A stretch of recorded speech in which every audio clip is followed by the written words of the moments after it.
Someone make it make sense. Probably a couple.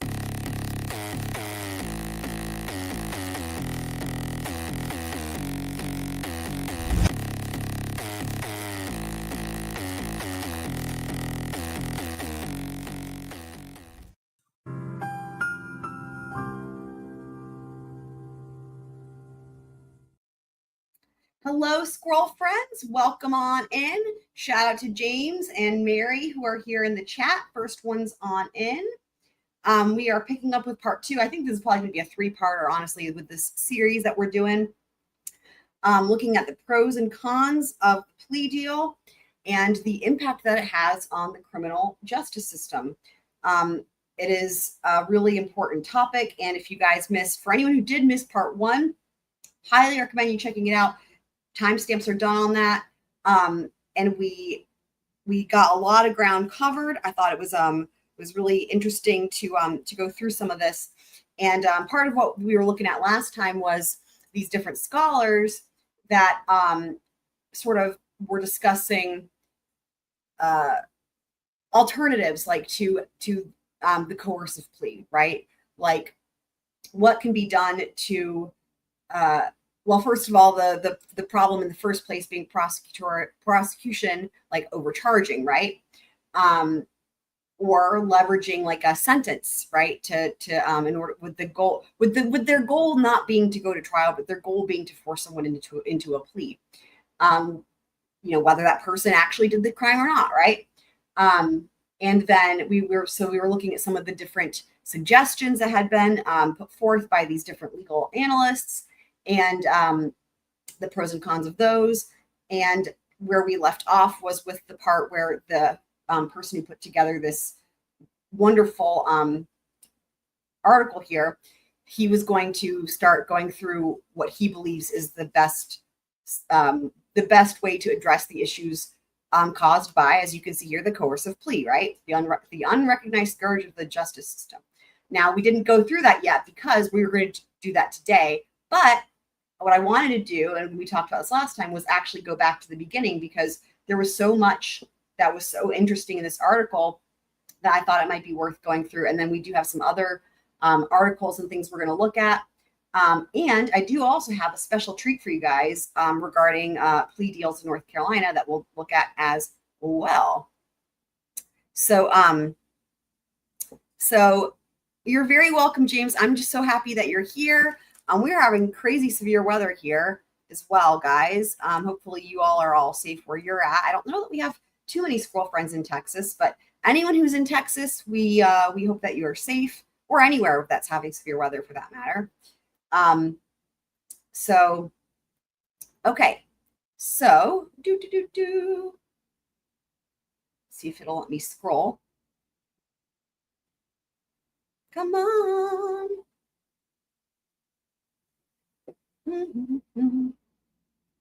Sometimes Adobe likes to be a little bit slow. Lightning. If you hear any thunder, you'll know. Yeah, it's. I mean, you might. I don't know if you'll be able to hear it, but it's been really crazy here. So, it's being finicky and not wanting to scroll at the moment. So, did you guys see the verdict in that case? The young fellow who stabbing guy, Raul something. It was I didn't watch the trial. I maybe saw a couple clips here and there, but what I knew about it was that it was they were going the route of self-defense, right? And anyway, what was so interesting to me was the verdict, and he was acquitted of murder. He was acquitted of manslaughter, like all the top charges, completely acquitted, and on all of the lesser counts, all of them, the jury hung. So he was not convicted of anything. And apparently they're saying that they don't even think the prosecution will retry those lesser counts with him. So he'll just, that was, I saw a little moment where he was crying and hugging his defense attorney, and it was really, really meaningful thing to see. For me, it's like, even without knowing the case or having watched the trial, like, that to me is very powerful nonetheless. Okay, so now it's scrolling. So here we go. So here's the table of contents. You're thinking of the River Stabber. Yeah, that was from a couple of years back, I think. This is a trial that had a young kid. They were like high school kids or something, I think, at a party. And anyway, the trial for that just finished. And like I said, the verdict was today. So we're going to start back at the beginning here, because we like I said last time, we started with Roman numeral 3, letter D, which is overcharging, the precursor to coercive pleas. And what we went through that, and then we went through Roman numeral 5, which is the previously suggested solutions to overcharging. So we covered those. So now we're going to go back and cover what happened before that, and then what it says afterwards. So okay, let me zoom in here.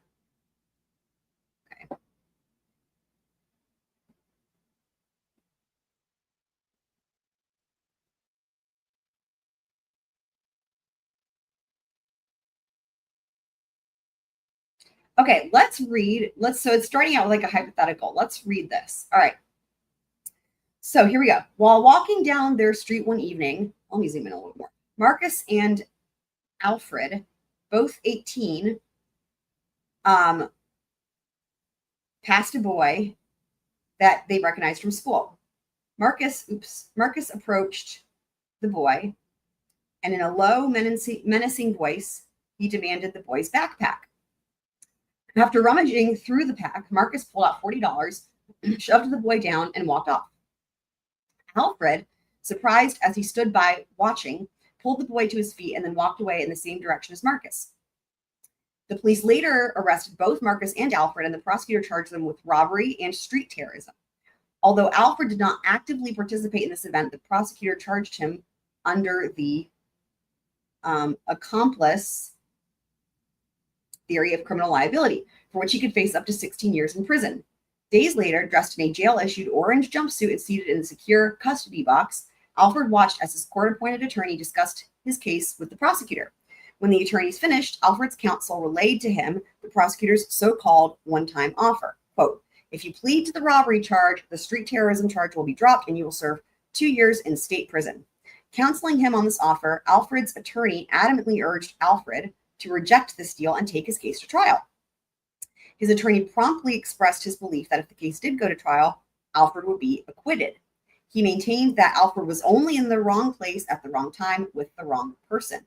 Thus, Alfred faced a tragically difficult choice: either plead to the felony and take the 2 years in prison for a crime he did not commit, or risk spending the next decade and a half of his life in prison. Alfred's Kafkaesque choice is not uncommon. Such nightmarish scenarios play out every day in courts across the country.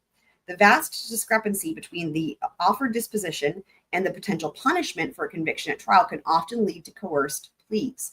Those vulnerable to coerced pleas include the innocent and the guilty, if the guilty faces charges beyond their actual criminal conduct.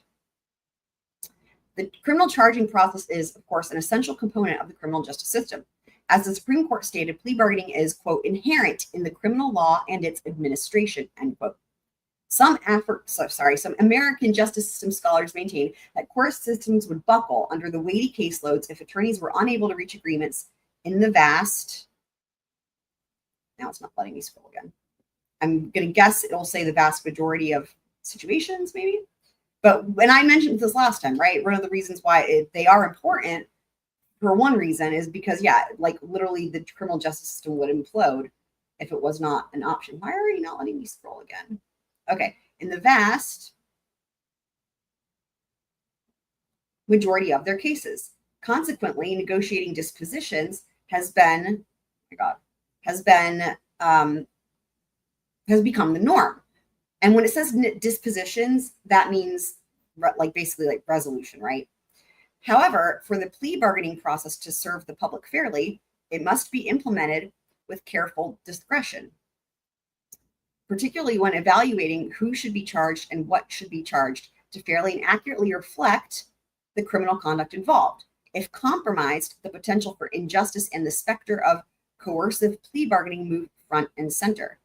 In implementing the plea bargaining process, the state, as the prosecutor of crimes, has a powerful incentive to begin with the inevitable negotiating process from a position of strength, which often results in overcharging. And I actually mentioned this before as it pertains to Bryan Kohberger or anybody, right? That typically plea deals are offered even right from the get-go, right? The beginning, once, like even in this hypothetical that we just read a second ago, where it's like at the arraignment, basically, right? Like literally at the first, court appearance, they're already like, here's the deal that we'll offer you, right? That's very common. And so again, what they're saying here, just like, think about, you guys have seen, and actually there's an Office episode, like the show The Office has an episode about this, right? I think it's called The Negotiation. And it's about like, if you're trying to negotiate a raise, right? And of course in the show, it's really funny, but like, I'm pretty sure that all of you guys are well familiar with this, right? Like they would always tell you guys, like experts, I don't know. They always say that if you're asking for a raise, ask for more than you think you're going to get, right? Like, so for example, let's say that you want a $5,000 raise, ask for an $8,000 raise, for example, right? Why? Because then there's room for negotiation. Because then the goal being that when you negotiate back and forth, that whoever it is, your boss or whatever, will say, okay, fine, we'll go with 5, and or whatever, right? You want to always ask for more than you think you're going to get when there's negotiations involved. So here, if you could apply that rule, if you apply that to, the charging scheme in any criminal case, that is an incentive for the prosecution automatically to start from a place of overcharging. Why?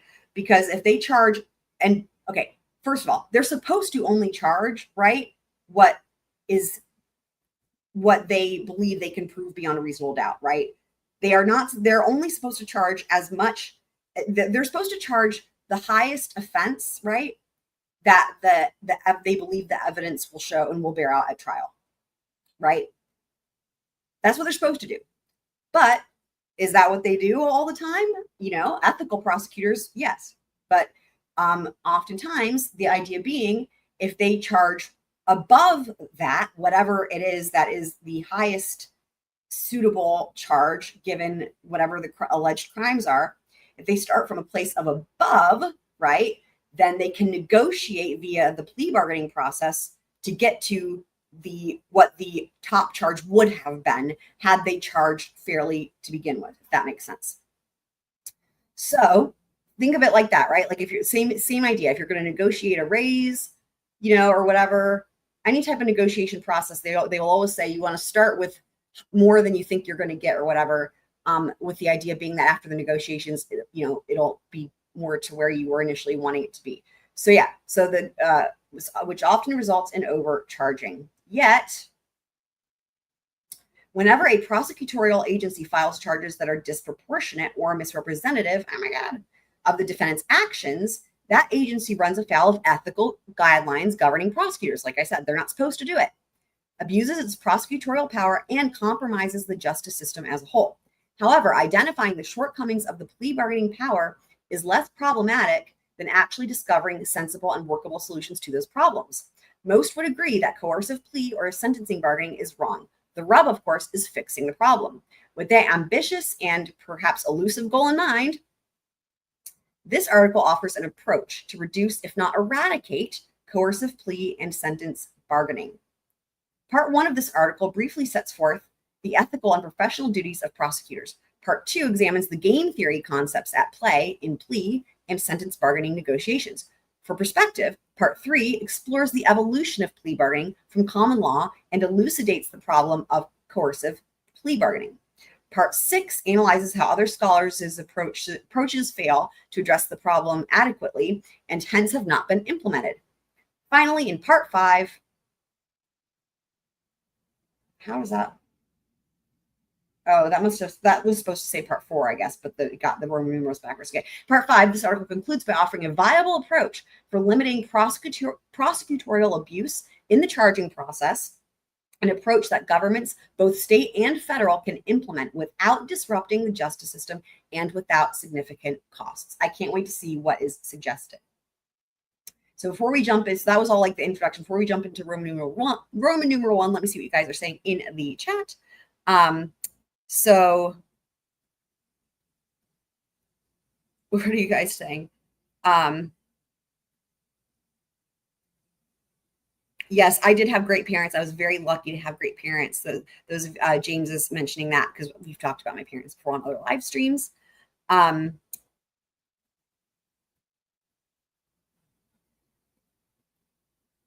So feel good for the nights. What are you talking about there, Mary? Feeling, hopefully you're saying you feel good. That's we want that. James is saying, I had a few words with Chelsea's mom. Amazing lady, very involved in her family and students, wonderfully. Thank you for that. My mom is awesome. Shout out to Schmommers. My brother is awesome too. He's been in the chat before for different live streams, but it's been a little while. So some of you guys, though, have probably seen him in the chat. Shout out to Mant. That's what I call him ever since I was like a little baby. Okay, so now let's carry on here. Ethical and professional duties of prosecutors.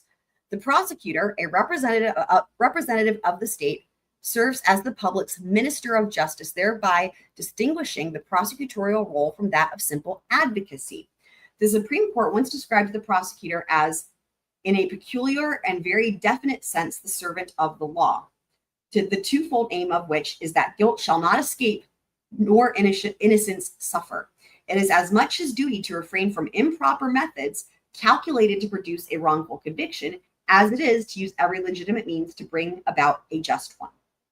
Thus, although governed by the same ethical rules as other attorneys, prosecutors are also subject to additional ethical standards. And you guys, we've talked about this, and I'm sure you guys have heard this on other channels. That's why also there's a little bit of a difference, right, when it comes to defense attorneys versus prosecutors, right? The prosecutors are held to like the highest of the ethical standards because they are the ones bringing charges. They're representing the government, right? So, for example,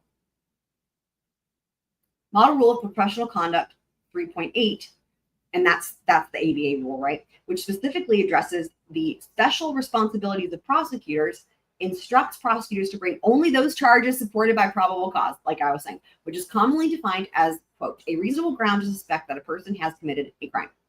In other words, if the case proceeds to trial, then the evidence must reasonably support the number and degree of the filed charges. This fundamental prosecutorial obligation is rooted in the underlying goal of the criminal justice system, to convict and punish only the guilty and to avoid a wrongful conviction or punishment of the innocent. All right, now here we go. This is interesting. So game theory. I actually don't really know much about game theory. I've heard of it before, but this is going to be interesting. Plea bargaining through the lens of game theory. And I forgot to send to Twiz his special text.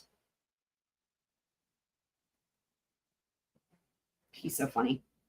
Okay, so here we go. Plea bargaining through the lens of game theory. Recognizing that a prosecutor's professional and ethical responsibilities extend to both the filing of charges and the case disposition process, this article examines these interrelated functions under the lens of game theory. As the phrase itself suggests, plea bargaining is a negotiation between opposing parties, with each attempting to, quote, win, end quote, the negotiating battle.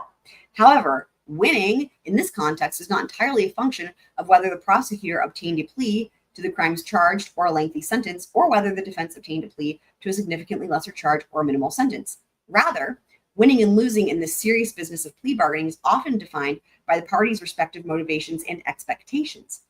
Game theory, an analytical tool often used in the field of economics to analyze the motivations of individual actors in various situations, may help elucidate the delicate intricacies of plea and sentence bargaining.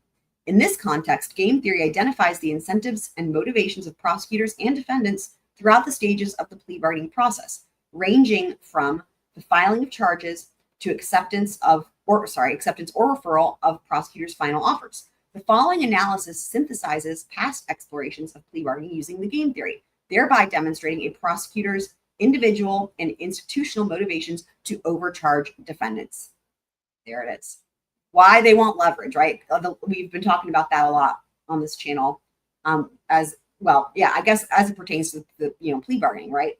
Leverage. The prosecutors' and defendants' behavior throughout any given plea bargaining process are in many ways mutually dependent. When deciding which charges to file and which plea offers to make, the prosecutor considers how the defendant will respond to his or her decisions I lost my place. Okay, to his or her decisions. The defendant's response is therefore a crucial factor in the prosecutor's decision-making process. Similarly, when deciding whether to accept or reject a plea offer, the defendant also considers the crucial factor of how the prosecutor will react to his or her response. Because each party's actions are substantially dependent upon the anticipated actions of the other, their motivations are fundamentally related. Furthermore, because these mutually exclusive motivations can be quantified, one can generally approximate the actions of prosecutors and defendants on a greater scale. To illustrate, a defendant will accept a plea offer only if the utility or value of the known consequences of such an acceptance outweighs the risk or cost associated with going to trial. Again, another thing that we talk about a lot on this channel, right? The cost risk analysis, as I always call it. Like what is the risk and what is the cost, and using that, obviously that's something that people use in everyday life to make decisions on, even, small everyday things and even like big decisions, right? Same thing here, big decision, right? If we're going to take a plea deal or not, what is, and with death penalty cases, I think that is it's just ever more obvious, right? Like, again, why would someone who maybe is innocent of a crime take a plea deal, right, for life in prison? Well, the risk versus the cost. The cost being you pay with death, right? You pay with your life, literally. So, if you go to trial and you get convicted, right? So, okay, in this equation, one must first assess the many variables involved in the plea bargaining process. One such variable is the defendant's wealth. Particularly, this variable measures the defendant's ability to retain private counsel rather than being forced to rely on court-appointed counsel for financial reasons. Although retaining private counsel certainly increases costs, it simultaneously lessens the overall risk of going to trial because a more capable and willing advocate increases the likelihood of a favorable outcome. Now, I think it was Flash who was asking about this on the last live stream about, this, stigma that public defenders have, right? And we were talking about this. It's interesting that this is in here because this really is sort of portraying, again, public defenders as being less capable than private counsel. And that is, as we talked about last time, that's not the case. I mean, look at Bryan Kohberger's counsel, right? We all know. Notwithstanding this potential advantage, defendants who opt to go to trial must still incur the heightened transaction costs associated with this option. Another variable involved in the equation is the minimum sentence that the prosecutor is willing to offer. Monetary losses such as income, lost work experience, and lost job seniority while imprisoned are compounded by non-monetary losses such as time away from friends and family, association with other incarcerated individuals, and the stigma of jail or prison time. Of course, a defendant who chooses to go to trial may well face the same losses or worse should he not prevail. And that's really the crux of the matter, isn't it? I'll read that sentence again. Of course, a defendant who chooses to go to trial may well face the same losses or worse should he not prevail. This is, again, going right to the heart of that cost risk analysis, because it's like, look, if the risks for not winning at trial, are you're gonna, in other words, if you know that, okay, so let's just say that you're looking at a plea deal and there's X amount of, they're offering whatever many years. It's like in other words, like either way, whether you take the plea deal or not, unless you're in the minority and can get an acquittal, it's like no matter what, you're going to have these losses. So you're going to have some extent of losses, right? And I think I saw a new squirrel friend in the chat. River Birch Farms, have you been here before? Regardless, happy to see you. Love the channel name. And is there a cute animal in your thumbnail? Is it a chicken, a rooster? Love it. We love all the animals here, and I'm happy that you are here as well. And there's Tonka. Happy to see you as well, Tonka. That's exactly right.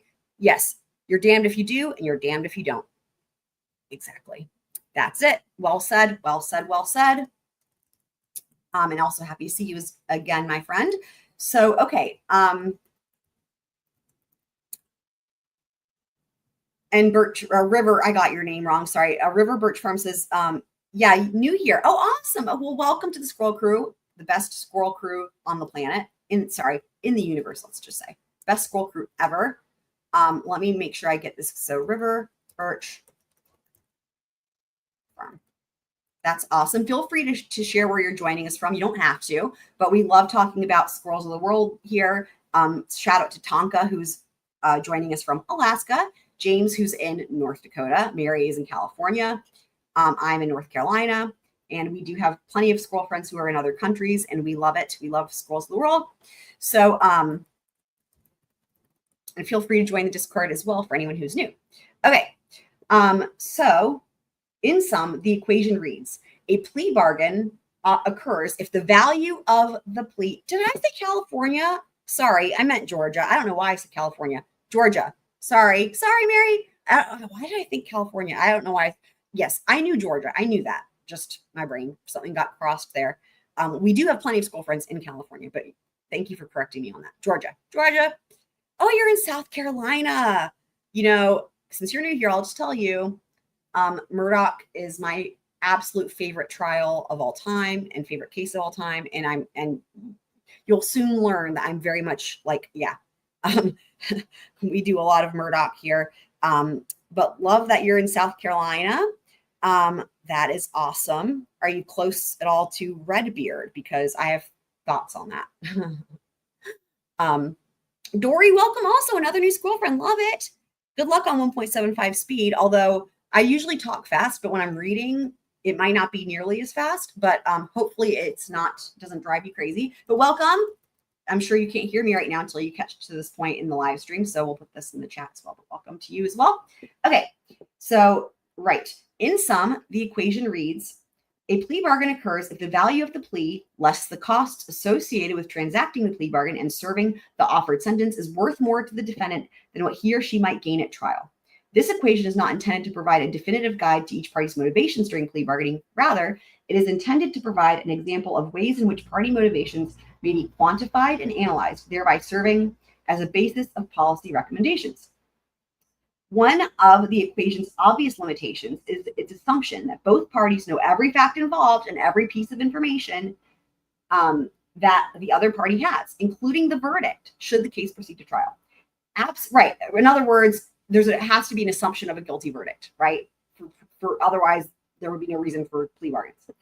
Absent this assumed omniscience, both parties face increased risk in any decision they make. For example, a defendant may not be able to ascertain whether the prosecutor will actually take his or her case to trial without making any further offers. If the defendant believes that the prosecutor is bluffing in making a, quote, final offer, end quote, then the defendant might be motivated to reject the offer, which he or she otherwise might have accepted if the offer was truly thought to be final. Interesting. However, the defendant takes on significant risk when rejecting an offer, given his or her inability to predict the prosecutor's future conduct with any certainty. This asymmetry of information, where one or both sides have information that the other cannot, makes the game of plea bargaining a gamble for both sides. The asymmetry of information inherent in plea bargaining significantly increases the chance of suboptimal outcomes when compared to cases involving omniscient parties. For instance, it is valuable for a prosecutor to know that a defendant will agree to a plea bargain for a 3-year prison term, but not a 4-year prison term. If the prosecutor knows this information, he or she can more precisely calibrate the plea offer to balance his or her own competing interests of allocating limited resources to trial only when necessary and seeking justice for the public by only offering plea bargains when appropriate. If a prosecutor is able to anticipate the maximum number of years obtainable in a given plea bargain, then he or she can more efficiently balance these competing needs. Past game theory analyses of plea bargaining view the game as merely a balancing of economic resources by the prosecutor and the defendant, but later analyses extend such previous works to include the game's efficiency as a socially beneficial vetting tool. Previous analyses suggest that plea bargaining may not necessarily lead to the optimal just outcomes that it seeks to achieve. For instance, game theory shows that prosecutors need to be credible when threatening to pursue trial for defendants to fear conviction and thus take plea offers. I hate the idea of trial being a threat in the first place, but anyway. On the other hand, game theory also shows that prosecutors would violate their ethical duty of seeking justice for the public if they pursue trial when they know a given defendant is innocent. This was talked about a lot when it came to Karen Reed, and other cases, I'm sure, but just recently, right? I know that specifically, it was something that when Alan Jackson gave his interview on Turtle Boy's channel, it was something that they talked about. And he was like, how do you think the prosecutors sleep at night, right? And he's like, I think they sleep just fine. But basically, the implication there is that they're unethical because like this says, right? They have an ethical duty not to pursue a trial or charge in the first place if they know a defendant is innocent. And again, further, take it a step further, even if a defendant is not innocent of some crime, they have an ethical duty not to overcharge, right? Like we said. So, prosecutors, as agents of the state, seek to promote judicial economy by only trying those cases they are likely to win. However, short of open admissions of guilt, prosecutors may not ever truly know whether a defendant is guilty or innocent. We say that again. Short of open admissions of guilt, for example, like a confession, say, prosecutors may not ever truly know whether a defendant is guilty or not. For anyone who didn't see part 1, I will also just note too that the statistics show that 90 to 95% of criminal cases resolve with a plea bargain, which means if you flip that, only at most 10%, but anywhere from 10 to 5% of criminal cases go to trial. So when you think about how many cases we see all the time that we know or that are, that are going to trial, and of course what we're seeing is only a portion anyway, right? But think about how that put that into perspective with just how many cases that we don't even know about are pleading out on a daily basis. Like it's, I don't know what, hundreds of thousands probably. It's like, in other words, it's like almost always will a criminal case resolve with a plea bargain. Now, what was interesting was I asked one of the attorneys I work for, Scott, I asked him, I texted him and I said, have there been cases where you felt like it was in the best interest of the client to go to trial and reject, and like, in other words, to reject a plea deal and go to trial versus accepting a plea deal? And he texted me back and said, absolutely, I have several right now that I think should go to trial. And I'm going to continue asking questions of Scott and Chris tomorrow. We didn't have a chance to further discuss this today because it's been really busy, which is awesome. Like a lot of people that are getting phenomenal legal representation. That's what we want. So, but I just love that I can pick their brains because they're just amazing. And I was surprised by Scott's answer, right? Because again, we know it's so much in the minority. But if he thinks it's in the best interest for the client to go to trial, that says a lot, right? In terms of the strength of the state's case or just how shitty their deal is, for example, right? Again, this whole thing, the cost risk analysis, right? So, okay, Mary's back. Welcome back, Mary. We love it. All righty. So, prosecutors as agents of the state. Oh, wait, we already read this, huh? Moving right along. All right. Because prosecutors must make credible threats to prosecute defendants effectively, and because prosecutors may not always know whether defendants are guilty, they cannot always be certain whether they are able to go to trial, especially before discovery, without violating their heightened ethical obligations as prosecutors. Therefore, prosecutors' threats in practice may not always be credible. In other words, bluffing, right? Thus, defendants are incentivized to turn down plea offers, especially the initial plea offer. Like I said, most of the time they're given an initial plea offer, right? And particularly if they are innocent. Game theory also sheds light on prosecutors' incentives and motivations in charging or potentially overcharging defendants to gain, there it is again, leverage. It's all about that leverage. To gain leverage in the plea bargaining process. This is going right back to like that example I gave earlier, like if you're negotiating for a raise at work, say, okay? Prosecutors are inherently motivated to have as many guilty defendants convicted as possible and to have convicted defendants serve lengthy sentences. To illustrate, when a defendant commits a crime, society can be thought of as charging him the price of committing that crime. Because prosecutors have limited time and monetary resources, they seek to utilize their time and resources to maximize the price paid by defendants overall. Using this logic, a prosecutor who is confident in a defendant's guilt would go forward with a plea deal, as opposed to bringing the defendant to trial only when confronted with limited availability of resources and the need to use such resources efficiently. Therefore, when it would be inefficient to go to trial, prosecutors have an incentive to overcharge initially to ensure that justice is served through the plea bargaining process. Extending this line of reasoning even further, it makes sense for prosecutors to overcharge because it allows the prosecutor to gain leverage at the outset and control the parameters of the bargaining process. In other words, they're holding all the chips at the very outset of the beginning of a case, right? Because at the beginning of a case, as y'all well know, guess what the defense doesn't have? Well, any chips, but also discovery, right? Or very little, which would make it hard for them to assess the strength of the state's case. So they hold all the leverage there. Failure to control the bargaining process could result in a prosecutor being forced into an undesirable trial, potentially consuming resources better expended on a multitude of other cases. So basically, just to summarize what we're hearing at this juncture, is this scholar is assessing from the standpoint of prosecutors what their motivations are and why plea bargaining is necessary, and what is the goal if done correctly, right? For example, the goal to be achieving justice, right? The goal because to not overextend the resources of the DA's office, what else was I going to say? I forget what else I was going to say. Anyway, he's outlining the I guess what you could say are the potentially positive reasons for prosecutors to seek a plea deal, in general. Okay, so thus the scarcity of prosecutorial resources and the corresponding inability to prosecute all cases creates an inherent motivation to overcharge defendants during plea negotiations. So that's really important. What they're saying is because it's physically impossible for any prosecution office anywhere to take every case to trial. It's impossible. They have to have pleas. They have to.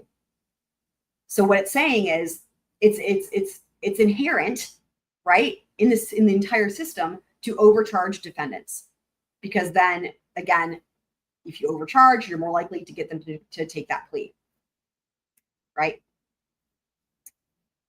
Even though both sides in a criminal plea deal are gambling in the sense that each side balances the value and cost of a deal, defendants face inherent costs that prosecutors do not. Definitely true. Because defendants stand to lose significantly more than prosecutors by not settling, negotiations are fundamentally skewed in ways that may lead to innocent defendants pleading guilty and to guilty defendants serving sentences disproportionate to their crimes.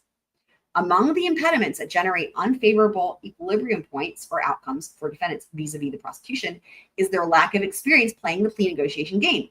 In a negotiation predicated on an asymmetry of information, defendants must grapple with often complex facts and procedures that they do not understand. And as a result, they are much more likely than prosecutors to make suboptimal decisions.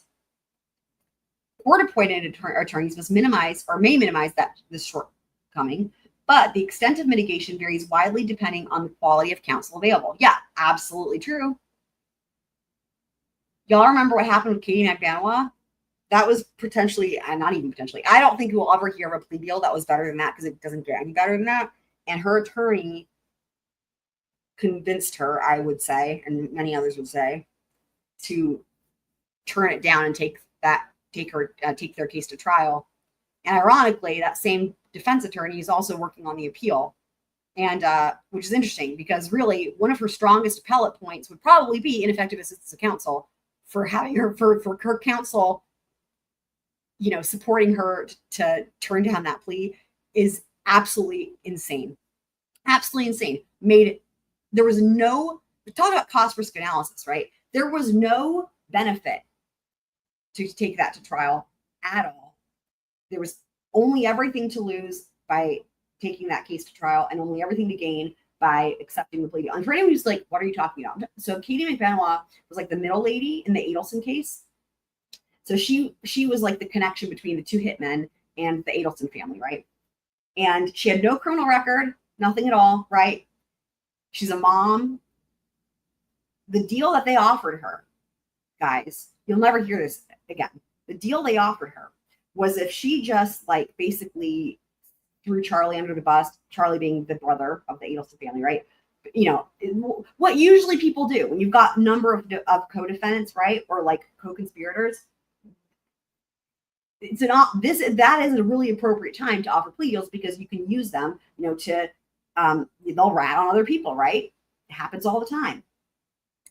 And in Katie's case, where she had really no skin in the game, like she was just the middle person.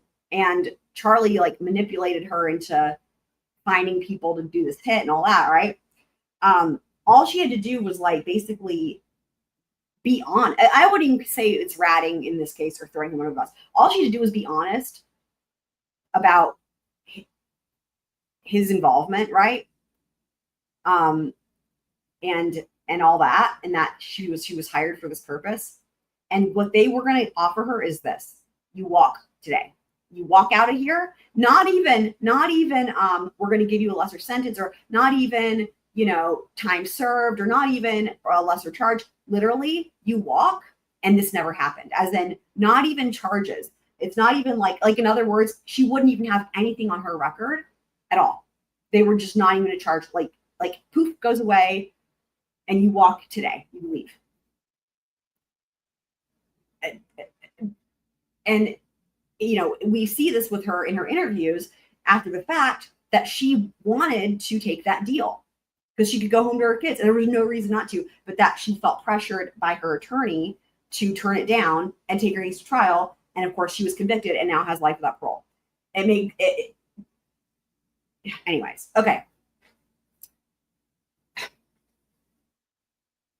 Sad, really sad. Another one that was a crazy refusal to take a plea deal, Sarah Boone, right? You guys know that one, right? Because they gave her a really great deal and she turned that one down. I mean, it's not as good as, it was she would have been out in like 8 years or whatever because of time served. And now she's got life without parole. But that Katie McBanoa plea was incredible. And there was no reason to turn it down. Wild stuff to me.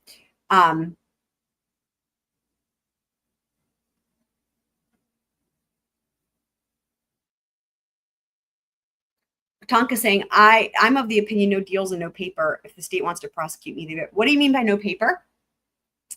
And what is BSG? Oh, you guys are talking about being certified to scuba dive? That's cool. Okay, so exacerbating this point is the perception that prosecutors gain from having a reputation of toughness. Yeah, tough on crime, right? Which may inspire them to utilize their superior bargaining position and experiences to further that reputation at the expense of just outcomes.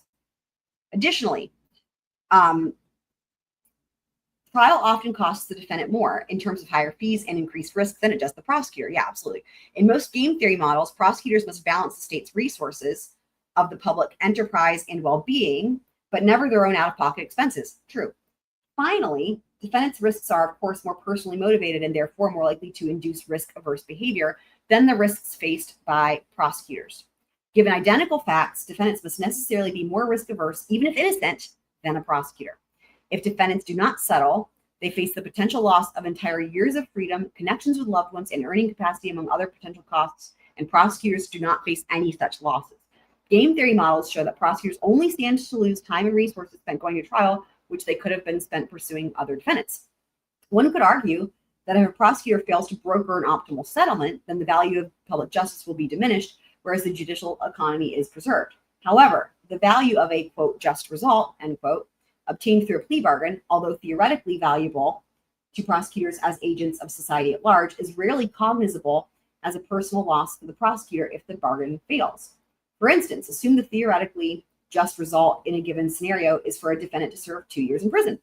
Due to the incentive to overcharge, the prosecutor seeks a 3-year sentence, but the plea bargaining fails and the case is forced to trial. If the defendant receives the 2-year sentence after being convicted at trial, the prosecutor will only feel the loss of judicial waste, such as like time and money at trial, if he or she could have avoided incurring such losses by not overcharging. However, it is very rare for prosecutors to be reprimanded for either overcharging or for inefficient settlement negotiations. Very rare for them to be reprimanded. Oh, welcome, Flash. Happy to see you.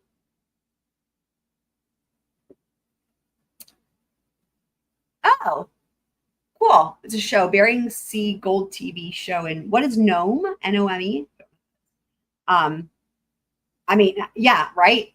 Or don't even just be in the wrong place at the wrong time, like the hypothetical given at the beginning of this, right? Like, dude, it's just silly. But if you do, be prepared to pay. Yep, 100%. Yep. Oh, Nome, Alaska. Thank you, Mary.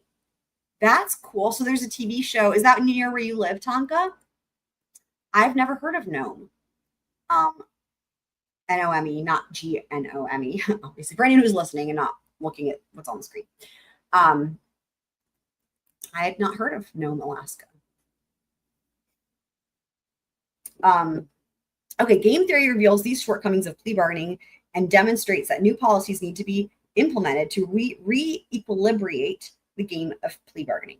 The asymmetry of information inherent to plea bargaining overwhelmingly favors prosecutors because they have less to lose. Yep. For the defendant, the very threat of trial, including the potential personal risks involved with turning down a settlement, equates to a significant potential loss that many seek to avoid, even if the result is fundamentally unfair. Well said. All right, now we're on to chapter 2, the problem of coercive bargaining. I love how it starts out. This is important. Plea bargaining is not the problem. That's important to recognize. And the thing is this, right? Because sometimes the plea bargain might actually be fair. And that's something that we're going to take a look at some point with a North Carolina example. Sometimes the bargain is fair, and sometimes it is really, I mean, look at the Katie McBanaway example, right? That was an incredible deal that they offered her. That was honestly, if anything, more fair to the defendant and less fair to the prosecution. Like that was, anyway. So I think what this will probably be getting at is if done properly, right, where it's it serves the interest of justice, and it hasn't started out with like overcharging, right, or threatening a disproportionate sentence. If it starts from a place of fairness and it benefits both sides, right? But if it's going to benefit one side more, I would hope that would be for the defendant. Then that is a good thing, right? And again, I'm going to give you guys an example where from what I've got on this plea deal, that is North Carolina example. From what it looks like, this particular well, not a defendant anymore because he pled guilty, got an incredible deal. But we'll take a look at that here later.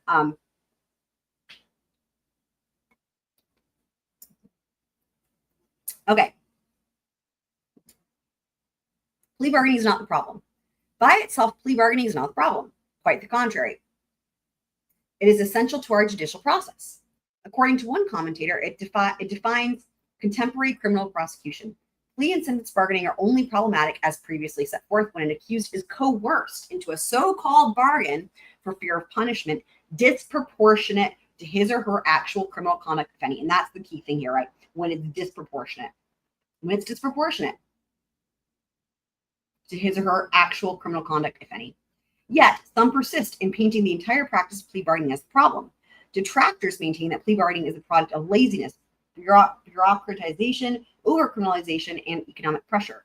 Although elements of each may and do foster dependence on plea bargaining, it is ultimately a functioning of a burgeoning population, poverty, urbanization, the prevalence of drugs, and the nature of the adversarial process. The contemporary criminal justice infrastructure simply cannot accommodate each criminal defendant with a trial. Yep, there it is. It can't.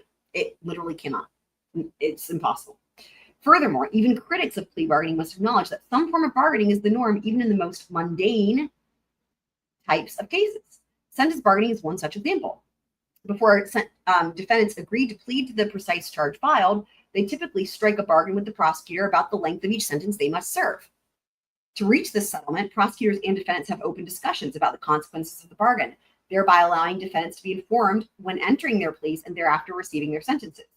This agreement is called sentence bargaining because the charge filed is not in dispute. Rather, the defendant pleads to file a charge, and the only point in question is the sentence to be imposed. You can see that being especially relevant when it comes to federal cases because they're given such a huge range, right?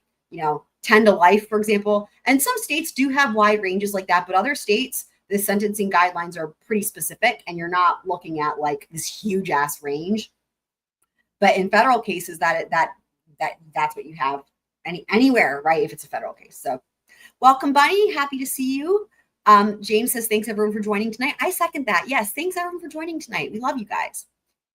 And then Tonka saying, unfortunately, the system is weighted against the defendant from the word go because they have access to virtually unlimited money. Yep. 100%. Yep. And that's why we have to make sure that with, the constitutional rights, that's the whole thing. That's the name of the game, right? It's the only thing that can It's the only thing that you have. If you're a criminal defendant, like the only thing that you have on your side are our rights as U.S. citizens, right? Constitutional rights. Because yeah, the government has every advantage if they charge you with a crime. Flash asking, what is a constitutional case motion?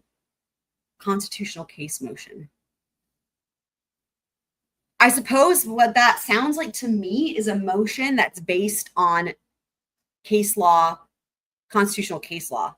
Like, for example, just off top, like Brady v. Maryland, right? Because that is case law that dealt with the Fifth Amendment, right? You've got other constitutional case law that has set forth the precedent for things like the Fourth Amendment and the Sixth Amendment, right? That's what I would imagine that they're referencing. It's not, that is not an actual motion. Like there's not a motion called, like there's a motion to compel or a motion to, many things, right? There's not a motion that is called constitutional case. So this sounds like they're referencing a motion based on constitutional case law is what it sounds like.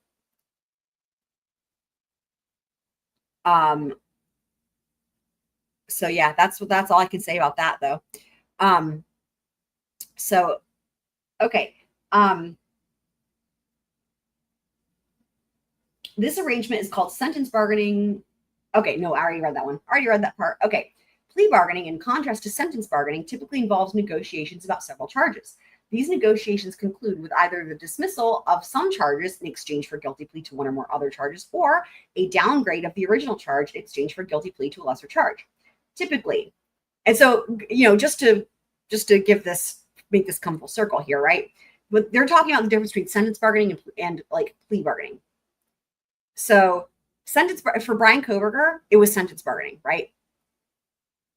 Nothing changed in terms of the charges. Charges are the same, but only the sentence was the leverage, right? As you guys know what happened there. But just to show as an example, right? Versus like somebody being charged with murder and then they drop it down to manslaughter would be an example of plea bargaining, right? So typically, even in this basic plea bargain arrangement involves some degree of sentence bargaining in most cases. But well, yeah. So what they're saying here is the result of a plea bargain is still, in a sense, sentence bargaining, because if you plead to a lesser charge, you get a lesser sentence, right? But the difference being where is the negotiation happening, even if the outcome is still the same. So in most cases, by pleading guilty to a lesser charge, the defendant subjects himself to a shorter sentence range of which the judiciary could approve. Thus, plea bargaining is an integral component of the criminal justice system, is here to stay. This is again saying why plea bargaining is important. Rather than complete abolition, it is the unethical abuse of the unique bargaining positions that needs to be eradicated. Let me read that again.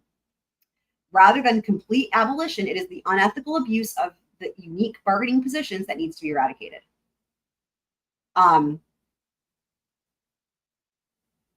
And I just to reiterate too, the other reason why pleading, even if the outcome is the same, the reason why there are these different approaches where you might be pleading to a lesser charge is because, again, in some states or jurisdictions, the sentencing guidelines for min and max might be pretty narrow.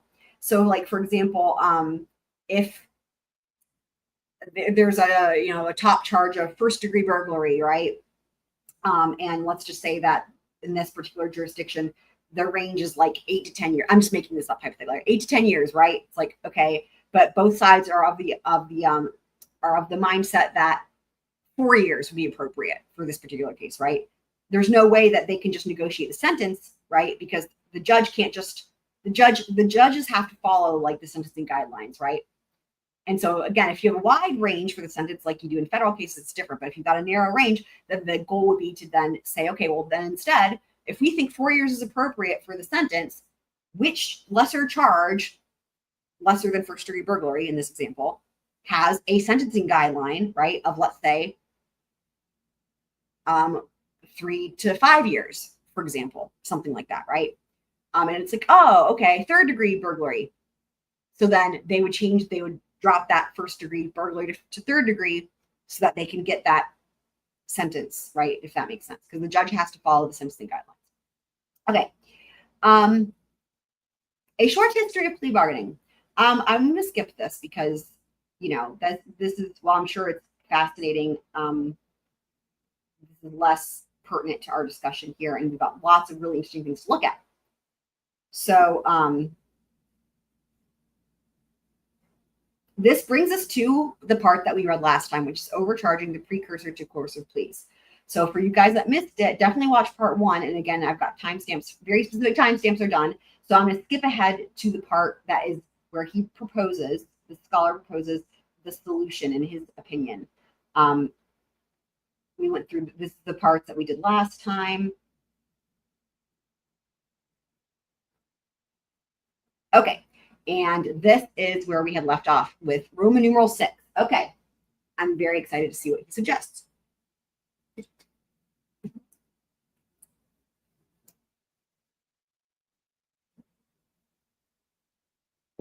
Yeah, and actually, Tonka, thank you for mentioning this, because I know there's some filings that dropped regarding the non-dissemination order. I haven't looked at those yet. We'll cover those maybe tomorrow or the next day. But, you know, I figured this is actually, to me anyway, especially because we started with part 1, you know, I don't know that those motions are going to be particularly pressing, but I do think that this conversation is really important. So let me know if there is something like crazy in those new filings, but, you know, it looks like it's different media outlets that are like saying, hey, like, let's have the non-dissemination order and now instead of in a couple weeks, right? That seems to be what it would be. But yeah, but as it pertains to Tonka's comment here, I don't know what the media is doing now because I didn't read those. So if you want to let me know in the chat, that would be awesome.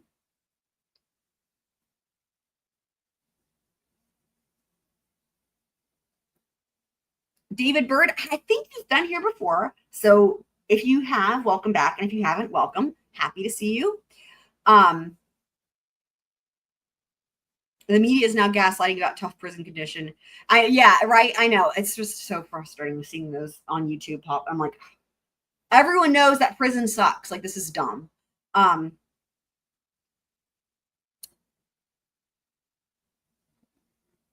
Yeah, so Flash is saying, right. So yeah, a constitutional case motion argues about a law, policy, or government action. Then, of course, so that's what I guessed given the context, right? So that's why I gave the example of the case being Brady v. Maryland, right? Because that's dealing with Fifth Amendment constitutional right. Okay, so right, the motion was filed by the Media Coalition. Yeah, that's what I was able to see on docket. I didn't open the motion, but I saw that. Yeah, so I don't know what they're arguing, and I don't know what all you know, what came of those. I don't think there's been any decisions made on that. But it did not surprise me. I will just say, I'm not saying I think it should or shouldn't have happened. I'll just say I wasn't surprised when they were like, we're going to extend this to the sentencing. It just doesn't surprise me. And again, we talked about this a lot last time. Remember, there's still things that can happen before the sentence is handed down. But you know, we talked a lot about the timeline, right? So like after acceptance of the plea, when the court accepts the plea, but before sentencing. Anyway, in other words, could it still have some effect on the case? Maybe. I don't know. I'm just not surprised. You know, now let's just say if sentencing had been scheduled for like months from now, I think that I would have more feelings about it. But the 23rd is gonna be here before we know it, right? So I don't know. I don't see why, you know, I understand wanting to be able to have the people, you know, people being allowed to speak out and whatnot. You know, again, the non-dissemination order that is being referenced here, and you know, ending that is not necessarily the unsealing of all the sealed documents, right? It's just that people can speak to the media. For me, I am far more concerned with the unsealing of documents. I don't really care as much about people speaking to me, like, you know, whatever. I would so much rather have them unseal the documents, but they're not the same thing. So again, I'm not like, whatever. I don't have strong feelings about the NDO being a couple weeks away or whatever. I would rather the documents be available, you know.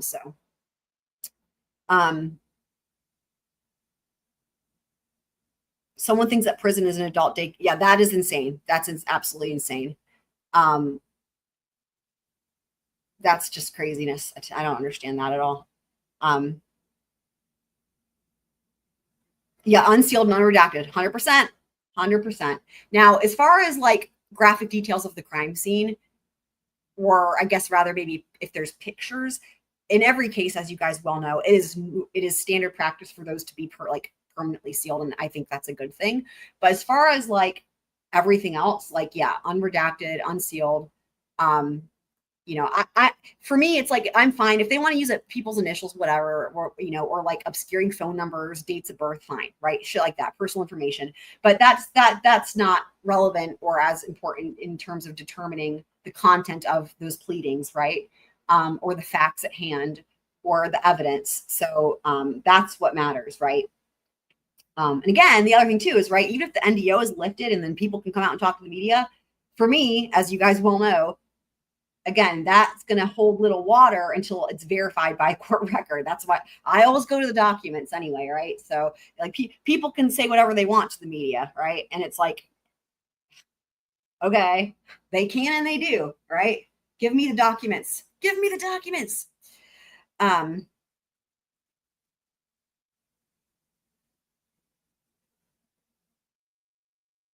Tonka saying, yeah, I mean, it depends on, I think it probably depends on, you know, for example, like John O'Keefe's arm, right? That was really, really, really, really important that for the case, right? Obviously. And I don't think that would be considered, I don't think anyone would consider that those photos to be especially graphic or whatever, right? You know? So I think it sort of depends on what it is. It's just hard to know unless you see it. But for me, I mean, I think descriptions, you know, depending on how graphic the picture is, as long as they unseal, you know, for example, the findings of the medical examiner, because they're gonna write their, as we know, they do the body chart thing, which is a drawing like that. Let me just say that right there. I hope that we get that, because the medical examiner's findings, you can totally understand what happened there, and you can do it without necessarily seeing all the graphic pictures, because as we know, they do the little diagram of the body and then they, you know, mark things on there. And so that is a really good way to have an idea, and that is a really good way to have an understanding of the injuries in any given case without seeing graphic pictures. And then they also explain all their findings written out, right? And they describe all the injuries. And so for me, I hope we get that, because that for me is super important. And you know, anyways, so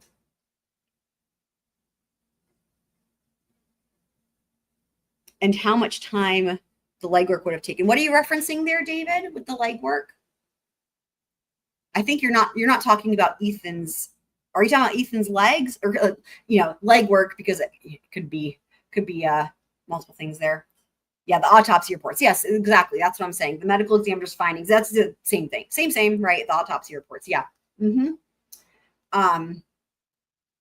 So okay. A new approach, systematic audits from an oversight team, internal oversight. Any approach that might curb, if not end, the practice of coercive prosecutorial overcharging to gain the negotiating leverage must start with greater oversight of charging decisions. Oversight can come from within or from outside an organization. Internal oversight, as the term so often implies, can be a non sequitur. Nonetheless, internal oversight has the advantages of familiarity and even expertise with the very problems investigated, facilitating swift reaction to identified problems. The concern, of course, is that internal oversight may not provide the level of objectivity, scrutiny, and rigor essential to identify problems or take the necessary corrective action. Lack of objectivity in reviewing the conduct of others within the same organization is an obvious and inherent concern, and even when partisan or protective concerns may be overcome, that very scrutiny could be a destructive force within the organization. The efficacy, good night, Mary, we love you. The efficacy of internal oversight is further diminished because the examiners are generally subject to the same culture and norms as those overseen. Is anybody else here thinking Karen Reed and like Michael Proctor and all that, Massachusetts State Police? Like literally, that's I literally, as I was reading this, I'm like having all these flashbacks to Trooper Buchanan on the stand saying, you know, Michael Proctor is a what did he call him? A wonderful a wonderful office, all the things, right? Like he was great and he did the best and whatever the words were. It was, you know, in other words, when he was having to assess him and do his performance reviews and whatnot, it's like, yeah, top marks, right? Lack of objectivity in reviewing the conduct of others within the same organization is an obvious and inherent concern. Yeah. Oh, and Twiz is here, and so is Super Planner Girl. Love it. Happy times. Love to see both of you guys here. You guys also please keep Super Planner Girl in your thoughts and sending positive vibes her way throughout this week. And she can elaborate in the chat if she feels so inclined. But we love her, and yes. So, all right. So yes. Overcharging may well be the accepted norm in a given prosecutor's office, and the efforts to break such norms are particularly troublesome. As previously suggested, an elected prosecutor has little incentive to change how cases are filed. Requiring closer scrutiny and more rigid screening criteria may be met with public disdain, as the public may interpret these safeguards as interfering with criminal justice. Furthermore, internal oversight will have detractors simply because it is not subject to further scrutiny, which gives critics reason to question the effectiveness of such oversight. Essentially saying that even if you were to do this internal oversight, right, it would be just way too easy for people to write it off and question the effectiveness of it for the reasons that were just mentioned, and therefore it's pointless to begin with. And welcome, Truth Seeker. Happy to see you again as well. So Super Planner Girl is letting us know what's going on with her. Since, like I said, I wanted her to be the one to say it, not me. We certainly wish her the best on Friday. So yes. Also, for anyone who is a regular here with Scroll Crew and does not have a custom command and wants one, let me know and I will pass the message along to Nightbot. And just be thinking about what you want. Okay. Okay, now we have external oversight. Yay! The drawbacks to internal oversight, that to be effective, any oversight must come from outside the charging authority, and this outside entity must be able to enforce its findings. Fortunately, a number of state constitutions provide a structural basis for statewide oversight of the counties or parishes that constitute the filing authorities in each state. For example, California's constitution specifically provides that the state attorney general has a duty to see that the laws of the state are uniformly and adequately enforced. Furthermore, this provision grants the attorney general the power of supervision over every district attorney in all matters pertaining to the duties of their respective offices, and may require any of the said officers to make reports concerning the investigation, detection, prosecution, and punishment of crime in their respective jurisdictions as to the attorney general may seem advisable. When required by the public interest or directed by the governor, the AG shall assist any district attorney in the discharge of the duties of that office. The office of the California AG was established in 1850 and was essential in a time of unstructured law enforcement. It has evolved to serve the state's changing needs to fulfill its purpose as the, quote, chief law officer, unquote. Much like the office, the powers of the AG have also evolved over the years. The AG has consistently maintained the power to supervise and, where necessary, assist DAs, even with their essential power of prosecutorial oversight. Indeed, so what this is saying here is like essentially California has a system in place where they have external oversight, but it's still a member of the government, right? In other words, there's external oversight from the AG, if that makes sense. Indeed, the California statute provides that the AG maintains direct supervision over the district attorneys and may, where he deems it necessary, take full charge of any investigation or prosecution.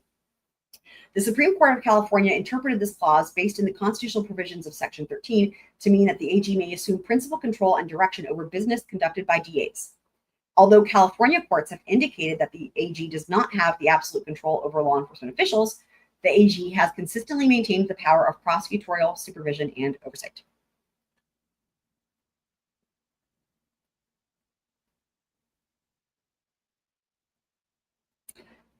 And then here we have a new approach.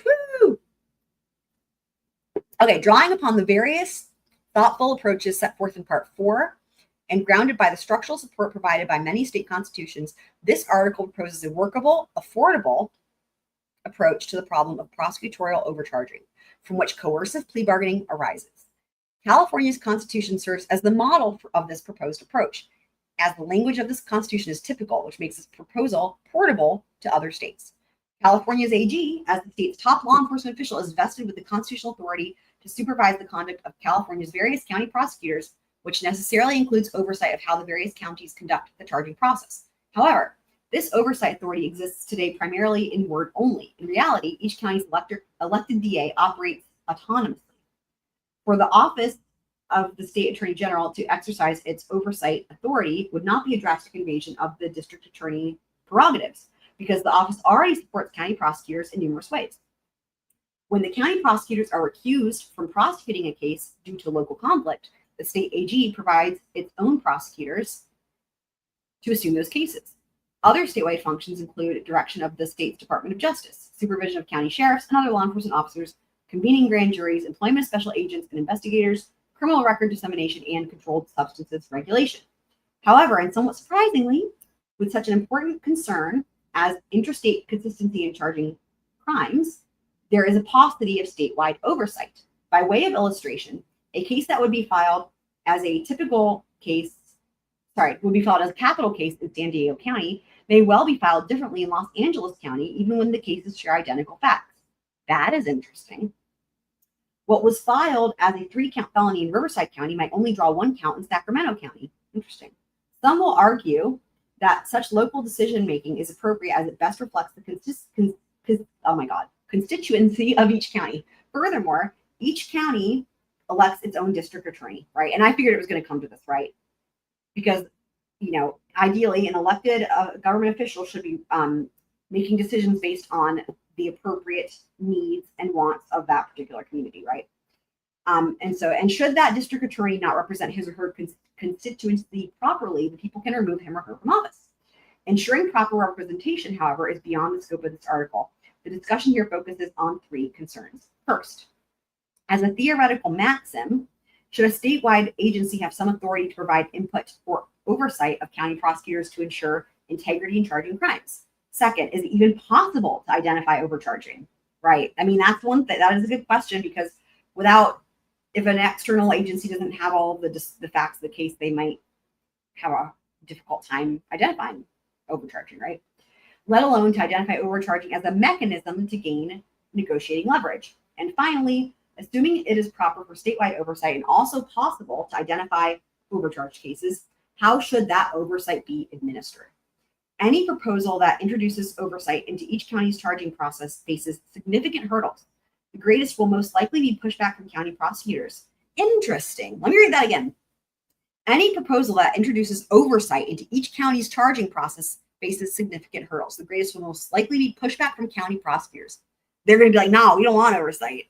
I don't like that at all. That's who have historically enjoyed a culture of autonomy. Another hurdle is cost associated with a state-run audit team organized by the state attorney general.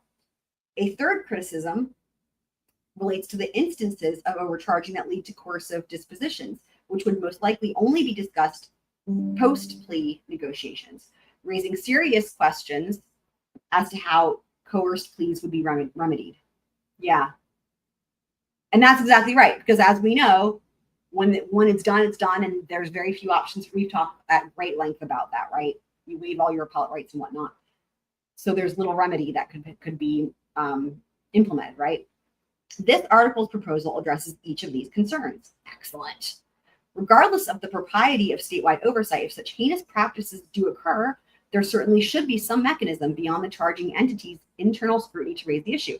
As set forth earlier, self-policing is generally inadequate and may prove divisive within the policed offices. Furthermore, given that overcharging to obtain leverage is an abominable practice, I agree. Those prosecutors engaged in such practices should be exposed and held accountable. Yup. In any calculus, the cost of reining in a practice that sets the stage for coercive pleas and sentences pales against the human tragedy of pleas and their consequences, which are often disproportionate to the accused's conduct. I'm going to read that again. And when it says calculus here, right, it's talking about calculus in terms of calculating was this a fair and just disposition for the case?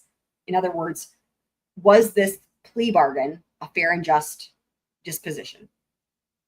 In any calculus, the cost of reining in a practice that sets the stage for coercive pleas and sentences pales against the human tragedy of pleas and their consequences, which are often disproportionate to the accused's conduct. I'm just shaking my head over here. Regarding the possibility of identifying overcharging, such identification must come from an entity apart from the charging prosecutor. Yeah, obviously. To undertake a post-plea analysis, the reviewing authority must have access to the charging. Literally what I was just saying. Remember when I was like, yeah, one of the challenges would be because an external entity would not have all the discovery and all that. They wouldn't know all the facts of the case. Okay, right. So he's addressing that here, saying that if they really want to be able to weigh in on it, they have to have it. There it is. For access to the charging prosecutor's entire file. Yep. Including all police reports, witness statements, forensic results, and any documentation that the defense supplied, and transcripts of all court appearances leading up to the negotiated disposition. Armed with such information, a reviewer versed in the criminal justice system likely would be able to determine if a case was overcharged. Yeah, I would agree.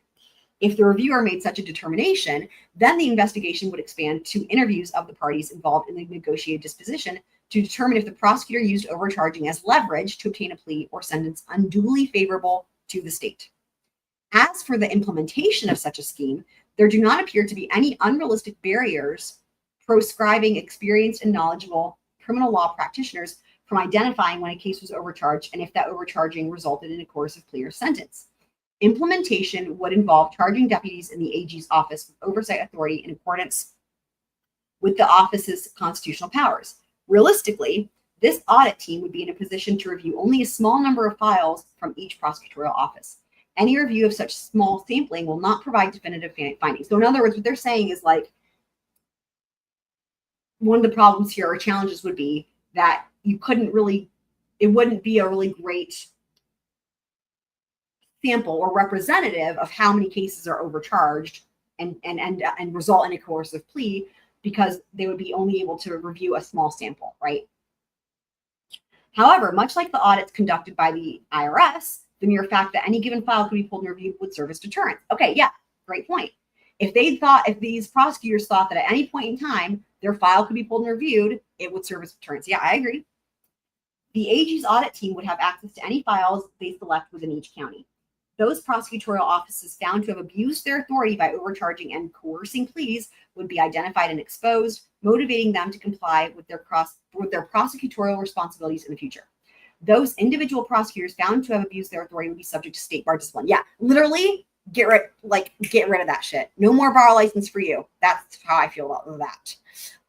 Let me see what you guys are saying in the chat. Welcome to Cassidy Kane. Happy to see you again, my friend.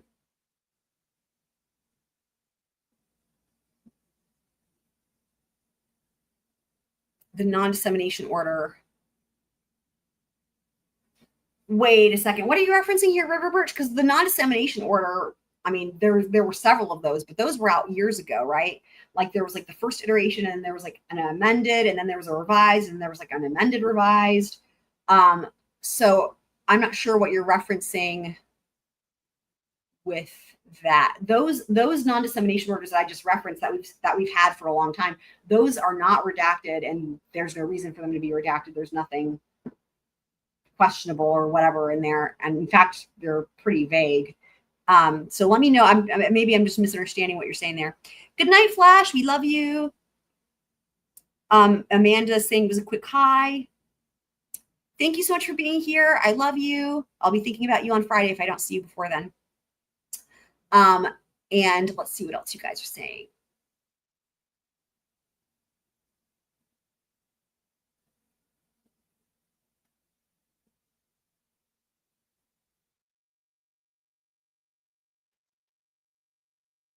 You're welcome, James. Thank you for being here as always. Did you miss much? I would say that, well, I mean, that's, of course, I mean, you've missed whatever, over an hour of me reading from this lovely article. But if nothing else, I would say that if you missed part one, for anyone who missed part one, as I've said before, I would highly recommend watching part one, because some of the most interesting parts of this legal article we covered on part 1. Again, that is timestamped. So, okay. The remedies for defendants victimized by coercive plea and sentence bargaining are not clear-cut. The audits must necessarily occur well after the negotiation and most likely well after the defendants have begun serving their respective sentences, right? So it would take time to go through it. Although pleas can be modified upon a finding of prosecutorial misconduct. Let me read that again. Although pleas can be modified upon a finding of prosecutorial misconduct. Now, here's what I will say as it pertains to Bryan Kohberger, right? This whole thing into the investigation of the leaks.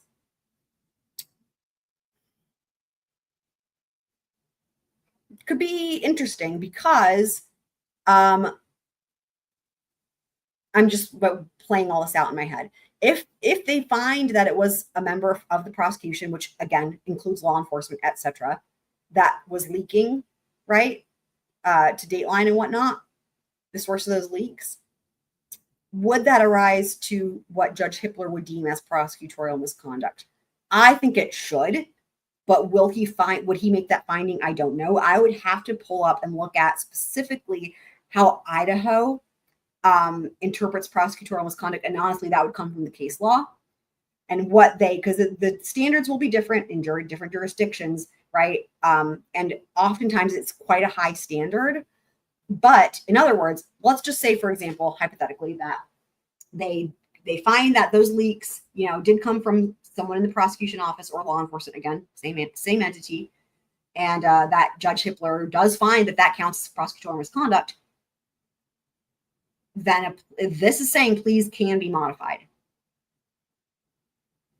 So, okay. And again, but what it's saying here is sentences that are being served or already served cannot be undone. So, for example, if they've already served 10 years, right, but then after 10 years, it comes out that there was some sort of prosecutorial misconduct, it's like, well, they can't get the 10 years back, right? Such concerns, however, should not detract from the larger goal of deterrence. An independent outside watchdog's potential finding of abuse, coupled with the ethical and professional responsibilities under which prosecutors are compelled to act, should render the practice of overcharging to gain negotiating leverage, as in Alfred's opening case, a relic of the past. I agree. So that concludes that article there. And up next, we are going to delve into leveraging death. So this is plea deals specifically as it pertains to the death penalty. I mean, again, even just from the title, right? Does this not depress everybody that this is even a thing? I won't even get going on my thoughts on it. Okay. So Cassie's saying that she watched the first one replay. Awesome. Glad you did.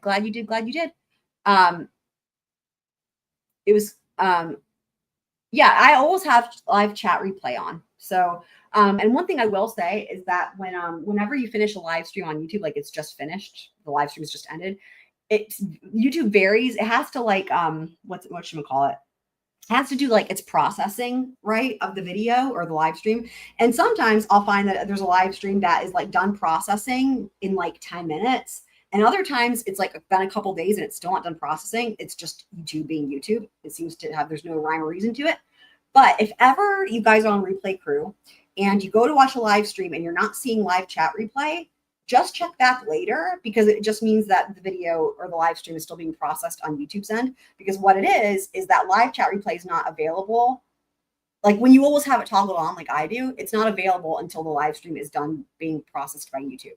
So for example, if I finish a live stream and I immediately go and I'm I'm going to do some timestamps, the live chat replay typically won't be there for me either until sometimes it's 10 minutes, sometimes it's an hour. It just varies until the video is done processing or the live stream is done processing, and then the live chat replay will be available for me and for you. So just know that I always have that toggled on. And yeah, I agree. It is awesome to have that live chat replay. So,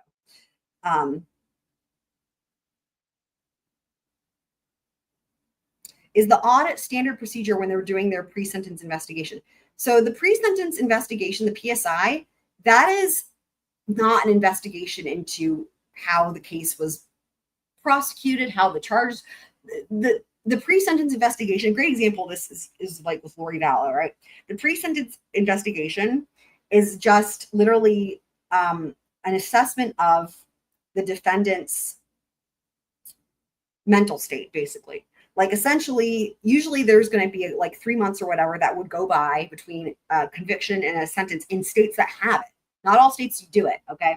In states that have it, where they're literally just like, they're going to have them be assessed by like psychologists and what have you, right? And like, that's basically what it is. Lori Vallow declined having it done in her case. Or rather, well, she said she would comply. And then like when they went to go ask her questions that would be assessing her mental situation, she like just literally sat there and didn't answer them apparently. So then they just said, well, then you're not getting this. So hopefully that clarifies what the PSI is. So the audit that was being referenced here though, is not one that's being implemented yet. The audit that's being referenced here is a suggestion as a way, as a potential solution, or at least a mitigator to coercive plea bargaining. So this isn't something that happens. This is not something that happens. It's something that could happen and maybe should happen, but it's not something that is happening, unfortunately. But this audit, as referenced here, is this scholar's like best solution to the problems with coercive plea bargaining, after weighing all the different considerations. So hopefully that makes sense.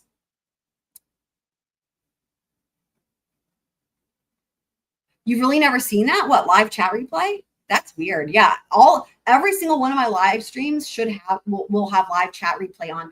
There's maybe only 1 or 2 exceptions that I could think of all of my live streams, and there's like a bazillion of them, where like, for example, there was like a law and crime logo, and like I got like a potential like copyright thing or whatever. Like if you get like a copyright notification thing that comes up, one of the options they give you is to just cut that chunk out. And sometimes it's like 5 seconds or 1 second or whatever.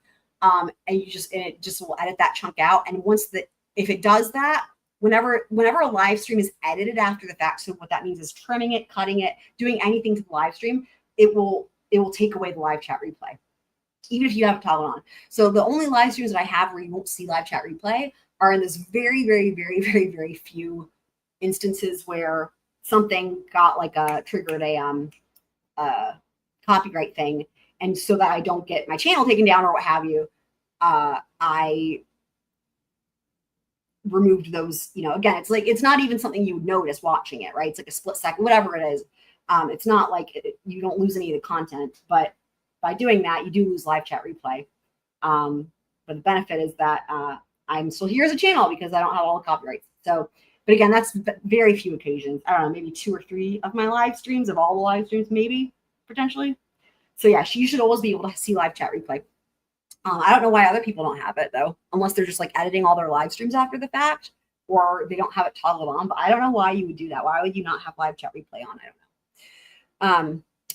So leveraging death. Now this is 79 pages. We're not going to get through all of it, right? Obviously.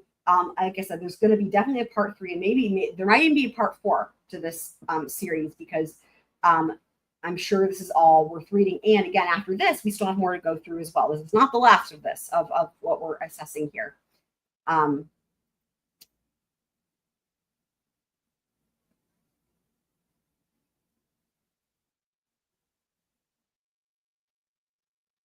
Interesting. Let me zoom in. And I need to drink some water before I lose my voice. And that is one of the things that will determine how long I'm able to go, is because, as you guys know, I'm talking literally all day long. You can probably tell I'm already losing my voice. I'm talking all day long. Literally, the only time I'm not talking is like when I'm driving home from work, or driving to work, or driving home from work. And then if I sleep, which is not very much, as you guys know. Other than that, I'm talking literally all day long. So, okay. Empirical research addressing the use of the death penalty as leverage in plea negotiations is virtually non-existent. This is particularly surprising given the fact that both plea bargaining and capital punishment have been the focus of much scholarly attention. The US Supreme Court has explicitly approved guilty pleas induced out of fear of the death penalty.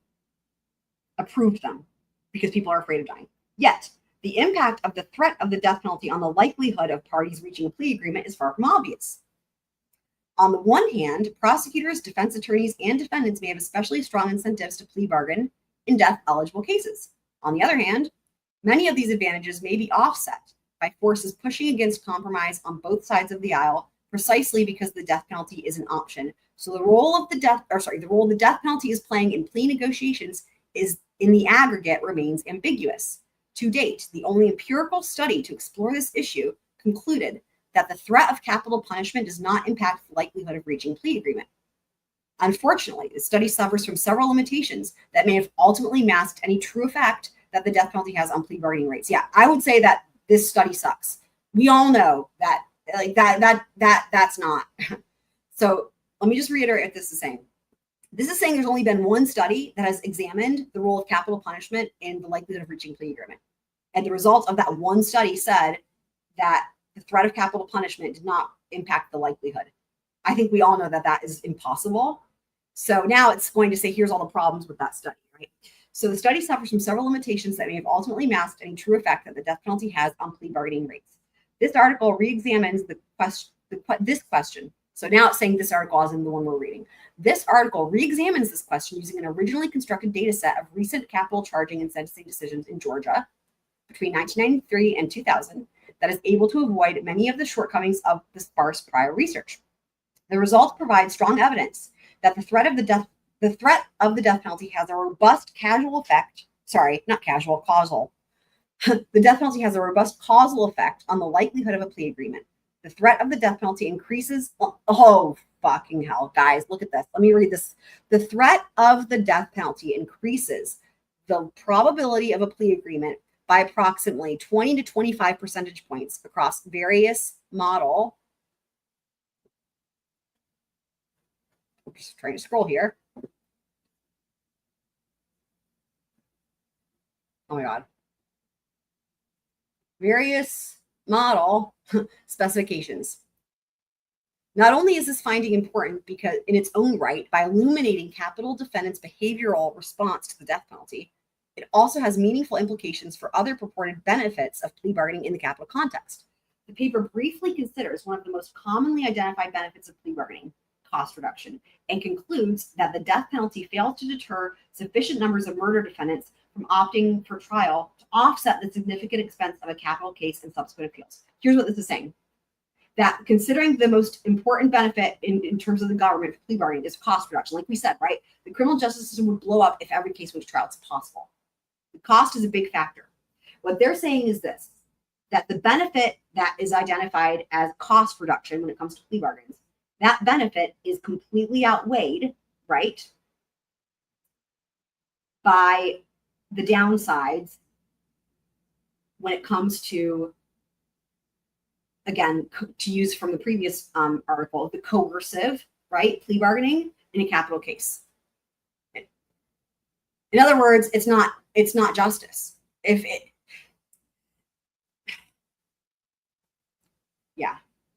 Whether it's being overcharged or again over sentenced, like we've talked about before, in terms of the different ways that prosecutors can engage in coercive plea bargaining, right? Which is unethical, as we've said a bunch of times, shouldn't be doing it. Regardless of how they're being unethical and going about it, regardless of what it is, it's right? It's like, if that happens one time, and we know it's happening not tons of times, if it happens one time, you've already, in my view, completely obliterated the value of any cost reduction. Because you know what? Cost reduction in terms of money, right? As we know, that is not more important than justice and people's constitutional rights. You know what I mean? So you guys see where I'm going with this? Like if it happens only one time, that a criminal defendant pled guilty because they were coerced into a plea deal due to overcharging by the prosecutor. And again, this happens every day, millions of times, right? But for the sake of the example, pretend it only happens once. In my view, already, no matter how much money or how much cost reduction there is, it's already the risk has overcome the the cost has overcome any potential reward, right? If it's not a just outcome. If it happens to one person, it's not a just outcome, and justice is not being served. So I don't care about the cost reduction, right? Am I making sense to you guys? Yeah, I agree with that. The only answer is unhindered public oversight. I totally agree. And is anyone else going to bed that I forgot to say goodnight to or didn't see because I was reading? Let's see here. If you're going to bed, River Birch Farms, good night, and thank you for being here. Hope to see you again next time. Didn't BT admit they couldn't prove premeditation, which would lessen the crime to a lower charge like second degree?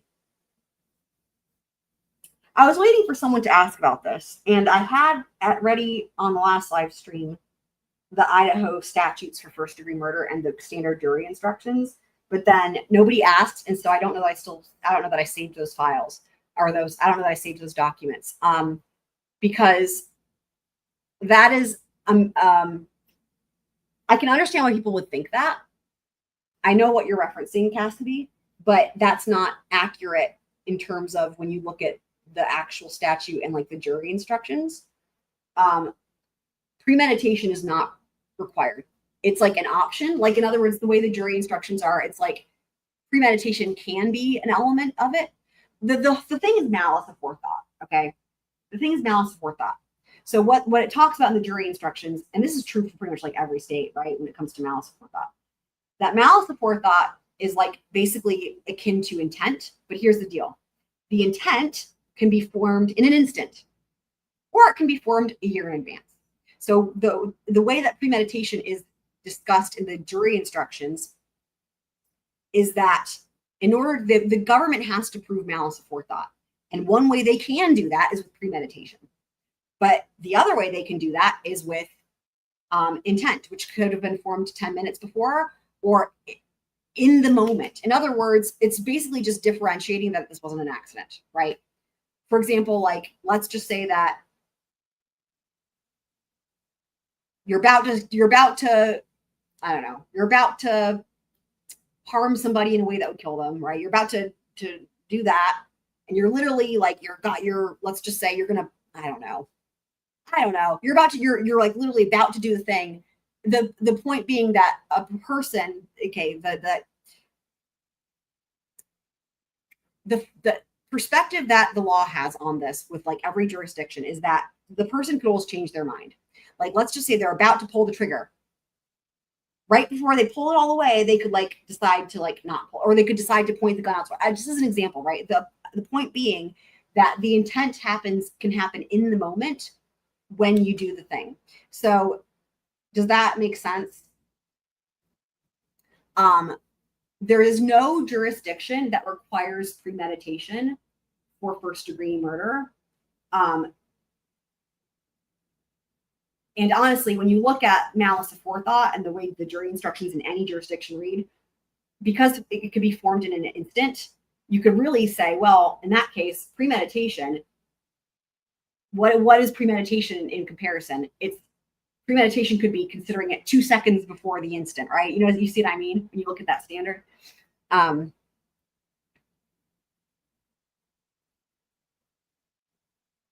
So shouldn't the lead prosecutor be looking at these cases to make sure they're the lead prosecutor is the one making the charging decisions in the first place, and they should be charging appropriately to begin with. But again, the problem is that they have literally every incentive to overcharge because they're the ones that benefit from it, so that they can then negotiate a coerced plea deal. Yeah, Thompson said he couldn't prove, right, but he doesn't need to prove, he does not need to prove premeditation. He does not need to prove premeditation. That's the thing.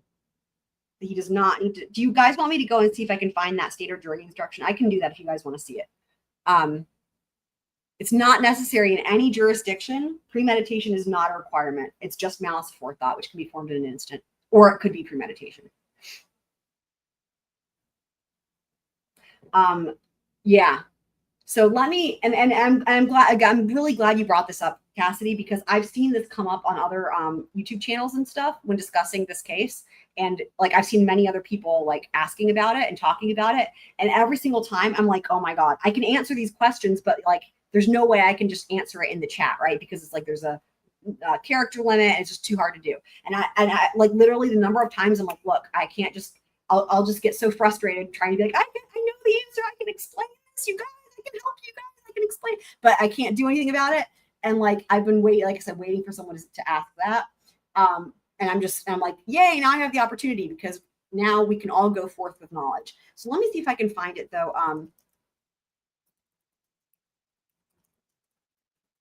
Let's see here.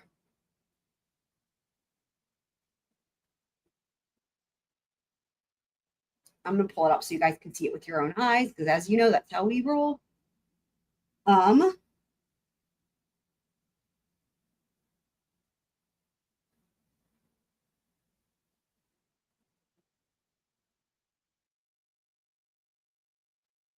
Which one was the one? Hold on, I'm just looking at this here.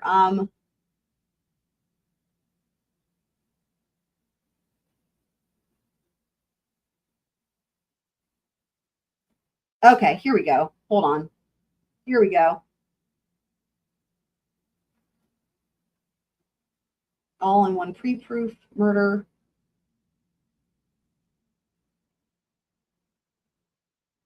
How do I get all of, how did I do this before? Hold on, I'm trying to remember how I downloaded this. All in one. What happens if I click on this? Let's see. Sorry, I know you guys can't see what I'm looking at, so I'm trying to find what I'm looking for of these jury instructions here. Let's see if it works. So yeah, and I agree. I mean, in my view, like I've said before, guys, right? I think the evidence was really, like I said, if let's just say hypothetically that Bryan Kohberger had gone to trial and had a Karen Reed retrial jury, had a jury like that, I think that it very likely could have been a hung jury. But that jury was, I think, probably kind of on the rare side, because as we know, a lot of the general public wouldn't be able to get past that, the DNA on the knife sheath, and they would tune everything else out. For me, as you guys know, I'm like, this was silly. Like, I don't even see, like, the case is so weak. You guys have heard me talk about it, right? This case is extremely weak. I don't see, like, but that's me. And I understand that most jurors are going to be the way they are. So like I said before, I think that what was being assessed with the cost risk analysis for the defendant was really about the jury, because I think, I mean, even the state said their case was weak. Essentially, I'm paraphrasing, right? But like literally, Bill Thompson conceded only just a few of the real problems for the prosecution in this case in the sentencing or in the hearing. And that's not even all of them. But the ones that he conceded to just in that one hearing are like huge problems if you're an objective and fair-minded juror. And that's why I've talked about it before a lot too, right? Like, this plea bargain, in my view, happened out of distrust. The prosecution didn't trust that their case would even secure a guilty verdict. They did not have, and which, as I've said a million times, I don't want to be redundant, but that means they shouldn't have been they shouldn't have brought it to trial. Like, and that does not mean plea deal, right? What that means is, remember, like we said, they should not be charging beyond what they think they can prove to a jury beyond a reasonable doubt. They should not be charging it in the first place. Ugh. So anyways, they did not trust that they could get a guilty verdict. They didn't trust their case. And so, in other words, you can say, okay, so now both sides, right, the defense and the prosecution are in agreement, right, that the state's case, it has big problems, and that, yeah, But again, just like we've talked about from the other thing that we were reading, right? Like, it's always going to be the defendant that has the most to lose. And here's exactly what I think happened here. I think that the real question here was, okay, so if both sides have conceded, the state's case has a lot of problems in it, right? That's an understatement.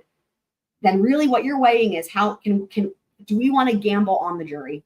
And again, I think that this plea deal here in this case, especially, is a reflection of the distrust in the jury, or the distrust that they could see a fair and impartial, objective jury. I think if they had faith that they could seat that type of jury, again, like a Karen retrial jury, I think we'd be going to trial. That's my personal opinion on it. I think that it's not maybe particularly a coincidence that the previous filings directly before, if you look at the docket, the previous back-to-back filings directly before this plea deal happened all dealt with juror questionnaires and juror voir dire, and they were all defense filings. And, they're all sealed and whatnot, right? But it's clear that things were coming up that they were reflecting upon that were dealing with the jury. So anyways, I think that it's sad. And that's my point, right? It's like even if there's a lack of evidence and the case is weak and all this, right? It's sad that it's a sad state of affairs where it's like, well, yeah, but even still, it's like, what's going to be more of it? What's going to be, okay. The question is like, will the jury be more biased than the case is weak, right? That's what they're like, in this case, I think they went with a yes. Like you see what I mean? That's what you're having to assess. So,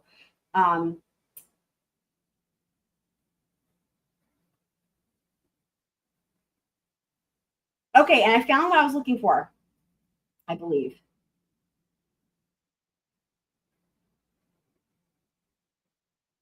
I think I found it. Hold on.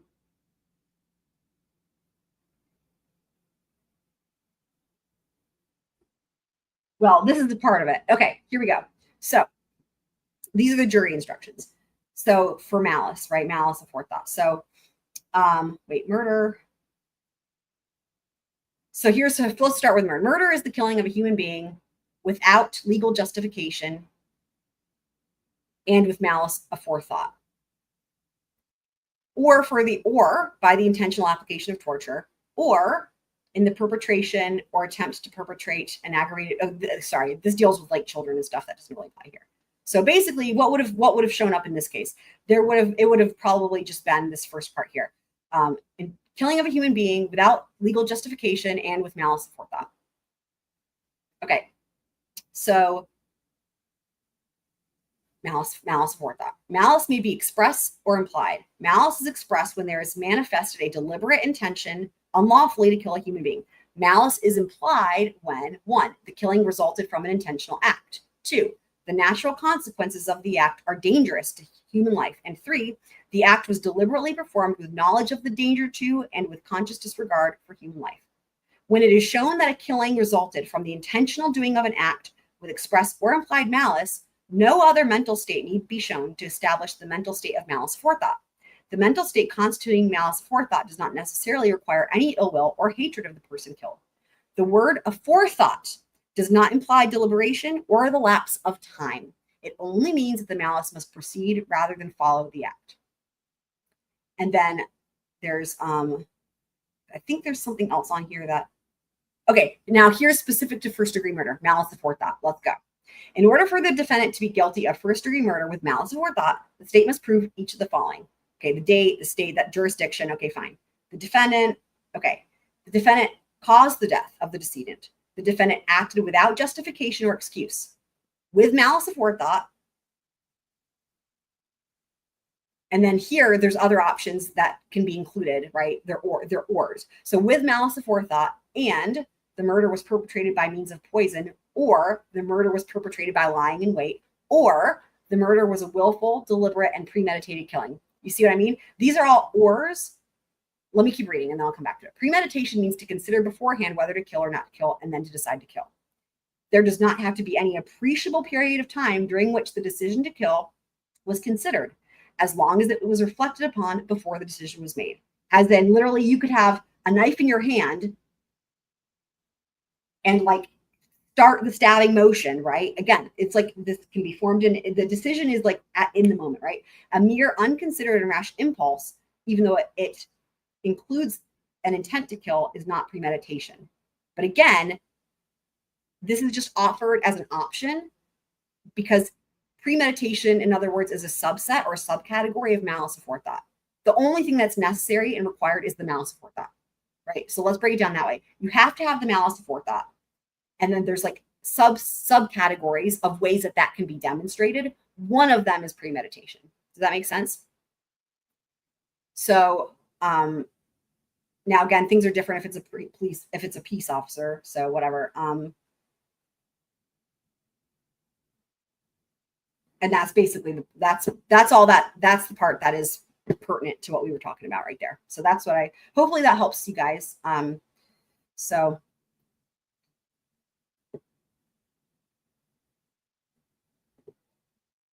can Bryan request a held judgment at sentencing? A held judgment?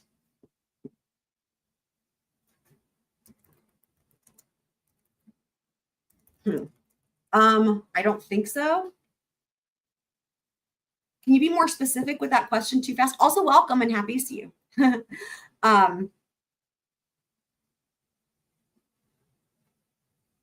Yeah, and that's the thing, Cassidy, I will say that a lot of these things like that, right? Or the shows like on Netflix, like, here's what I will say. Before I really started studying the law, right? Like, I would say it's probably a common misconception because you hear it everywhere, whether it's a movie or a show or any of these, they always talk about premeditation and it's like, that's first degree murder. And I will just say, like, I definitely thought that up until like, I don't know, 5 or 6 years ago, right? I literally would have, someone had asked me, I would have said, oh yeah, first degree murder is premeditation, right? That's the difference between but that's like a comment that's really normal, I think, for people to think that. But when you have to like be looking at the jury instructions to really understand that that's not the case. And it's also not surprising that mainstream shit would mislead us, right? Are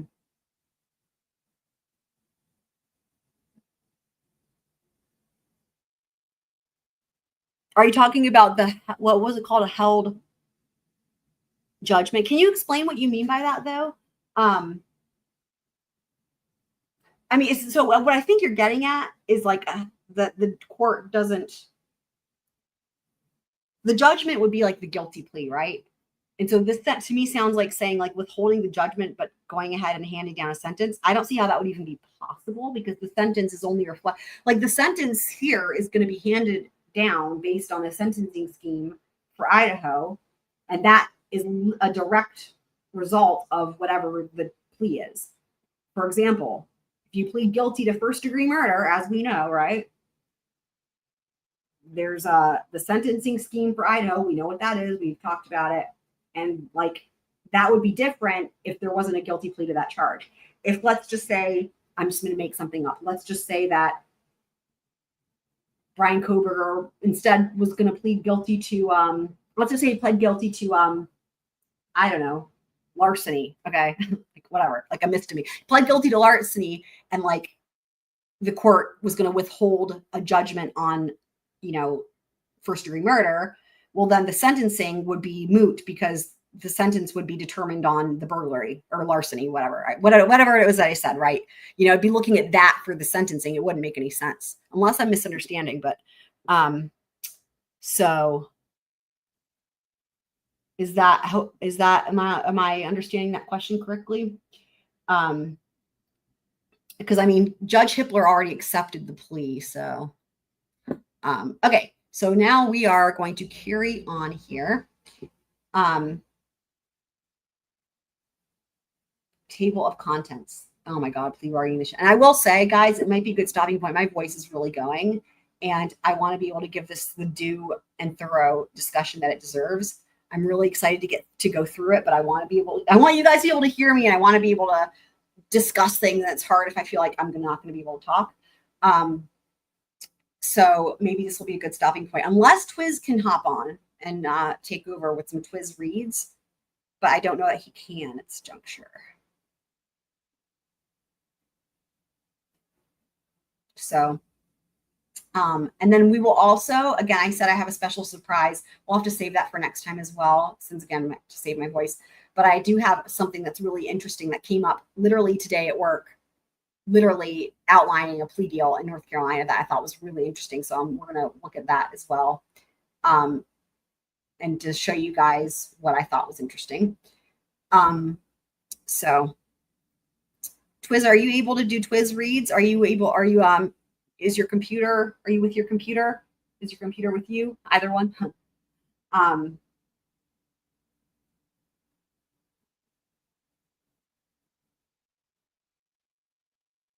Interesting. There's life without possibility. It's interesting just looking at what we have to look forward to here, guys.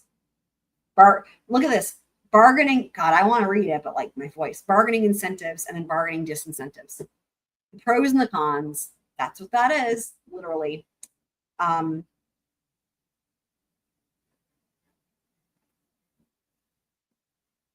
again, this is 79 pages. And then after this one, we're going to go through the research on that I found on what defense attorneys, their perspectives on how many of their clients do they think plead guilty when either the client says they're innocent, and then there's a separate question that is asked specifically of if the attorneys believe their client is factually innocent, and how many of their clients that plead guilty do they believe were actually innocent but took the plea anyway. Anyway, there's a lot more to it than that. That's just a summary. But anyway, it's going to be really exciting to go through all that with you guys.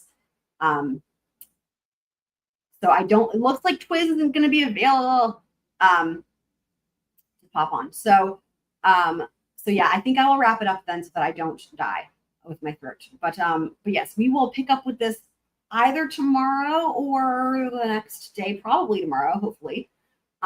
We've been having this crazy weather here, and like I was telling Twiz earlier, like literally everywhere around me has lost power, but somehow like my little section of my street has not lost power yet. But anyway, we've been having crazy, terrible, severe weather. So I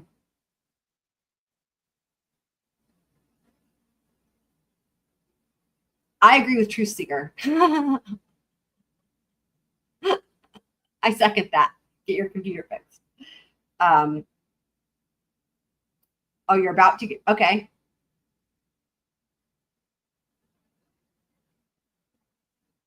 When you say you're about to, how long are we talking here?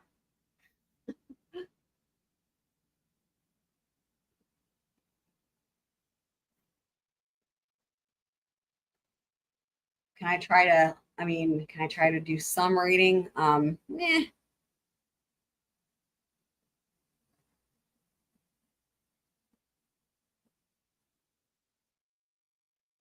Yeah, it's citing here that same statistic about the 95% of cases that resolve in a plea.